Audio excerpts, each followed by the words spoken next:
So let's fill in this chart. We have various polynomials. I wanted to say how many terms it has. If it's or what are the terms rather. If it's monomial, binomial, trinomial, if that's applicable, and the degree of that polynomial. So 7x to the fifth has only one term, 7x to the fifth. It is a monomial because it has only one term, and it's a degree 5 monomial. All right, 2x, again, that only has one term, so therefore it is a monomial. And it is of degree 1, because we only have the one x in there.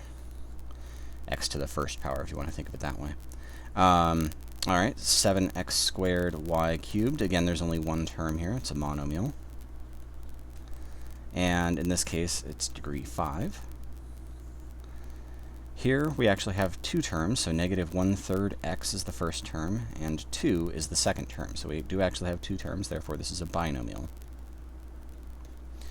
The first term is degree 1, the second term is degree 0, so overall this polynomial is degree 1.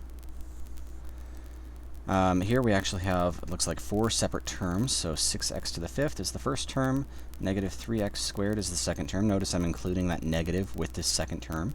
Similarly with the 4x, I'm going to make it not a 4x, but a negative 4x, and then a positive 1. So we have 4 terms here. This one, it's not a monomial, binomial, or trinomial. I'm just going to say NA for not applicable. And then we need to figure out the degree here. This is a degree 5, 2, 1, 0. So overall, this is a degree 5 polynomial.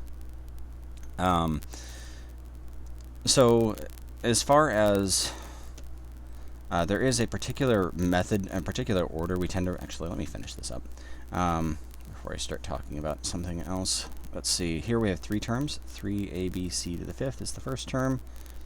2a is the second term, and negative 3b is the third term. This is a degree 1 plus 1 plus 5 is 7. This is a degree 1, and this is a degree 1. I should say this is a trinomial because there are 3 terms, and it's of degree 7 because this first term had a degree of 7. This last example, there's only one term, it's a monomial. It's kind of weird thinking of just a constant as a monomial, but technically it does fit the definition. It is of degree 0. Here we have some examples of things that are not monomials. So dividing by our variables, that's a no-no. That's something we can't do. We can't take the square root of a variable. We can't raise our variable to a negative exponent. Again, we haven't seen what negative exponents even do, or fractional exponents. We can't do those. It's just generally going to be a constant times variables. Some number of variables. It could be, you know, as we've seen, it could be a bunch of x's, it could be a combination of different variables, but you can't raise them to weird powers. You can't take the square root of them, you can't divide by them. So let's talk about something called standard form. I thought this was going to show up already, actually, but I'll talk about it now. Alright, so standard form is, this is an order that we write our polynomials. So with standard form, what we do is we arrange the terms by descending degree.